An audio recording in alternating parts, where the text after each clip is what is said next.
Welcome to Danielle's Scraps. My name is Danielle and I'm glad that you're here. Make sure you hit subscribe, like, and that bell so you don't miss another tutorial. Hi, welcome back to my channel. My name is Danielle and I'm so excited for today's card. We are going to do a pop-up card, and if you haven't guessed it already, it is definitely unicorn theme. My daughter's birthday is coming up and she's obsessed with unicorns, so that is how we got to where we are for this card. So this card comes with all of the pieces cut in a design space file and scored. For the embellishment for the front, I'm pulling out a retired stamp set that has unicorns on it, of course. I'm going to mat those on some white daisy, which will be on Wisteria cardstock. Each one of these are just a 1/4 inch smaller than the previous so that it has that nice thin border. My card base is A2, which is 8.5 by 5.5, scored at 4 1/4. So all we have to do here is get our insides in. That is 5.5 tall by 8.5 long, and I used to cut the ends off with thin cuts, and that's from the fancy thin cut border set. So this is the unicorn base that is part of the design space file that I have linked below, and I have it scored. So I'm just going to make sure that I go over these scored pieces with my bone folder because these will be opening and closing in our pop-up card on the inside, and I want to make sure that those function well without cracking or tearing or you know, whatever. So I just want to manipulate that paper so it plays the way that I want it to go. So the unicorn horn has 2 pieces to it. It has an outline and then it has the solid piece on the inside. I do recommend, or an afterthought was, maybe I should have used glitter paper or perhaps a foil paper just to really make that unicorn horn shine or pop some more. So I'll just add some glitter shimmer to it after it's all said and done, just to sort of make it pop there. So I'm going to set that off to the side to give it some adequate dry time. The flowers that come in this, there will be 6 of them. You'll cut and nest each of them so that you end up with 3 flowers. So I just used 4 different shades of pink, I guess, and 2 different shades of a purple. And I also have some little eyelashes that are in there. This Cricut cartridge is super cute. It comes from a Cricut cartridge that Close to My Heart put out a few years ago. So if you have Cricut access, this will be super, super easy to get to. Because you just have the link right to the file in the description below. All you have to do is click it, open it up in Design Space, and save it as your own, and you'll be able to cut anytime you need to. Super easy to put together. As you can see here, the outline for the ears and the foliage and the little flowers, they have their own little spot to go. It's super easy to put that in. Now, all you have, all the pieces are here. I do want to go over just something really quick. You see the purple flower at the top of the screen, or the Versamat here. I do recommend you give it about a good 10 minutes of dry time. I did not allocate enough dry time for that in this particular video. And while it comes out just fine, and you will never know the difference unless I tell you, it did make scoring it, when I go to score it, a little difficult because the pieces moved around still because it was still wet. So I do recommend doing a better dry time when using a liquid adhesive on this, just so that score. So my centerpiece, that white dot that goes in the center of that flower, it comes out a little wonky. Now, it's not super noticeable even in the card in person, let alone on video. But so I just want to do that. Another piece of advice I would give you, instead of putting your flowers on right now, I would recommend putting the horn on so that the flowers sit on top of that. You do see me go back in and sort of adjust that so that it happens the way that it's supposed to. And so you'll see here what I'm sort of talking about. I'm lining up the flowers. So there's the bottom of it has the little waves, if you will, and so you can figure out how the flower should sit on there. And then I'm just making sure those line up nicely, and now I'm just going through and reinforcing that score mark so that it goes through all 3 of those layers. And again, because the adhesive was still a little wet, some of those things kind of pushed around a little bit. So that's why I'm saying make sure that you give that enough dry time. So when we put this on here, I will just realize quickly that, oh my gosh, I should have put the horn on. So you'll see me do that here in a moment. The one thing that I do like about this is you can resize this. It's all grouped together, so you can resize this for a 5x7 card or even for a layout, because it was actually intended for a layout and I resized it to fit a card. So you can see here I'm putting my horn on now, and then because it does sit on top of those two other flowers, it's not super noticeable once I go ahead and put the other flower in. All we have to do is make sure that this folds and or opens and closes really nicely once we get this purple flower on here.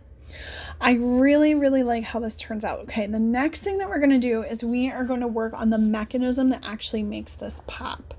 So this is 1 inch tall by 3 1/4 long, and you're going to score it in the middle, so it'll look like a wide cross, if you will, or a wide plus sign. So you're going to score it in the middle lengthwise and height-wise, and an easy way to do that is either on your score pal, or you can just simply fold it in half and varnish it with a bone folder. Now, when you fold it, you want the fold in towards you. You're going to find the center point of those two score marks. Using your scissors, you're going to cut a wide angle. So you're going to cut through both layers, and when you open it up, you should have a V. So now you should have 4 sections divided by the score mark in that V. The section that is at what you'll move it to the top, excuse me, I'm losing my words here.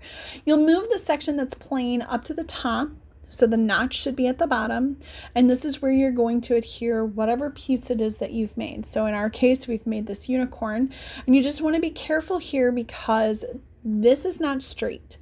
So I can't put this down below the score mark. So even if I was using a stamped image with this, that score mark is the bottom line of where anything can go. So because this has a slight curve to it, I need to pay attention to where that foliage is, because that hangs lower than the flowers. That's where my adhesive is going to go, and that's what I'm going to adhere above that score mark. This way, when your card is opening and closing, you're not bending this beautiful piece that you've made. It makes it so that you are able to have this open and close seamlessly. So I'm going to use some glue dots here. I put one on the mechanism itself and then one on the unicorn piece.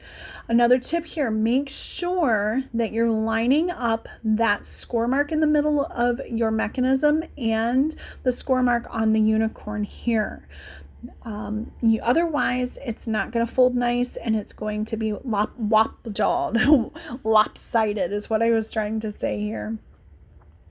So now we're going to go ahead and put some score tape down. So where that notch is, that underneath that score line where I told you had to keep your beautiful part, you're going to put some score tape down, and I'm just going to varnish it here. I'm just going to peel the piece off one of them, and you see me fold it under, and that's okay for this side.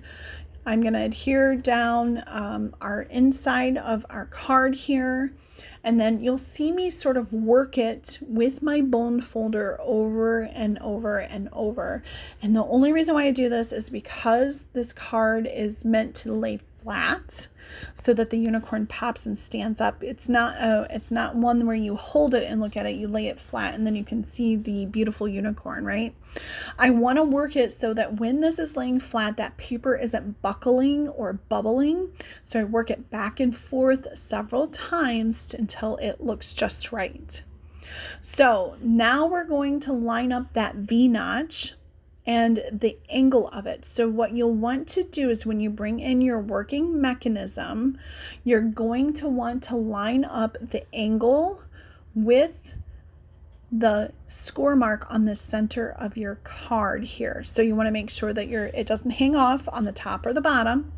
And then once you've got that kind of felt out here, and you can see that's what I'm doing here, I'm going to find that score mark and the inside of that V, and I'm going to line those up. So the point should be right at that, on the top of the score mark.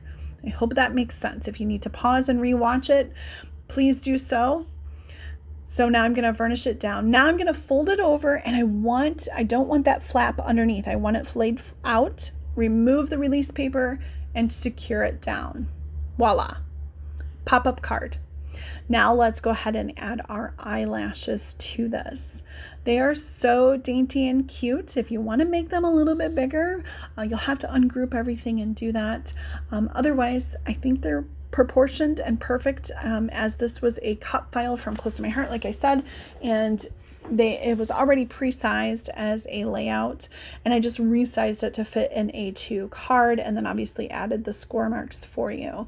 I'll have, again, everything is going to be in the description below, so you just grab that link, pull it into your design space, and if you have Cricut access, you'll be able to get this easy peasy.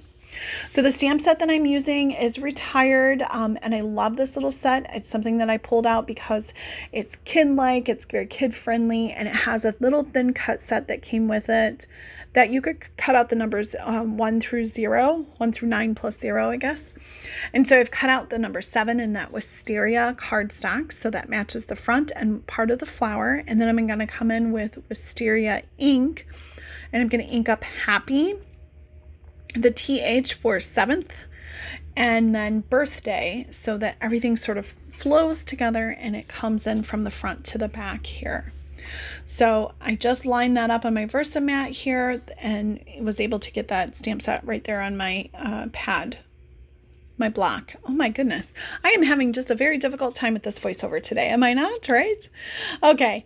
So I'm going to show you here really quickly all of the colors that I did for those beautiful unicorns that you see on the front. I will give you the descriptions of all the colors that I used because they're not all available on Close to My Heart's website. As you know, they're liquidating their inventory, and everything is on clearance right now. So if I'm not your maker, head to your maker's website and make sure that you get the rest of whatever it fancies, because these prices are ridiculously amazing right now. So here for the front, I'm going to come in with Hip Hip and stamp it in black ink, and then Hooray at the bottom. I felt like the black was a nice touch in terms of the unicorns were very colorful, so you didn't want to really take away from them. I'm going to go ahead and nest everything together so that I can put my unicorns on, because they're going to hang off that white daisy, and so I want to make sure that they don't hang too far off the card because I don't want to cut any of them. So just nest all of these down here, and you can see I'm just putting them on with a little bit of a wet adhesive, and then I'm going to go ahead and add a little 3D foam tape to that center unicorn there. So we got Hip Hip, and then Hooray is at the bottom. We're going to add a little bit of foam tape here, and then that will do it. Our card will be finished, and we have a beautiful little card that pops up with a unicorn.